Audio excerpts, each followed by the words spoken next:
നിങ്ങളൊരു തവണ ഇങ്ങനെ ട്രൈ ചെയ്ത് നോക്കൂ, പിന്നെയും പിന്നെയും ഇങ്ങനെ ഉണ്ടാക്കി കഴിക്കും. അപ്പം നമുക്കിതിനാവശ്യമായ സാധനങ്ങൾ എന്തൊക്കെയാണെന്ന് നോക്കാം.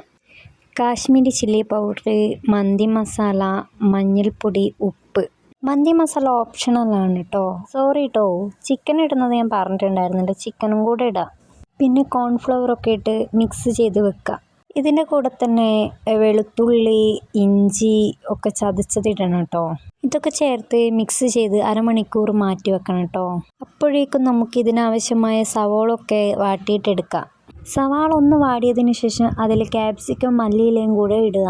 അതിലേക്ക് ഉപ്പ്, മഞ്ഞൾപ്പൊടി ചേർക്കുക. എന്നിട്ട് നന്നായിട്ടൊന്ന് മിക്സ് ചെയ്യുക, നല്ലോണം ഇളക്കി കൊടുക്കുക. അപ്പോൾ അതിലേക്ക് ചിക്കൻ ചേർക്കുക. അതിലേക്ക് തക്കാളി അരച്ചതും കൂടെ ചേർക്കുക. ആ വീഡിയോ എൻ്റെ കയ്യിൽ നിന്ന് മിസ്സായി പോയതാണ്. വെന്തതിന് ശേഷം ടൊമാറ്റോ കെച്ചപ്പും കൂടെ ചേർത്ത് നമുക്ക് സെർവ് ചെയ്യാം. പൊറോട്ടയും കൂട്ടി അടിക്കാം നമുക്ക്.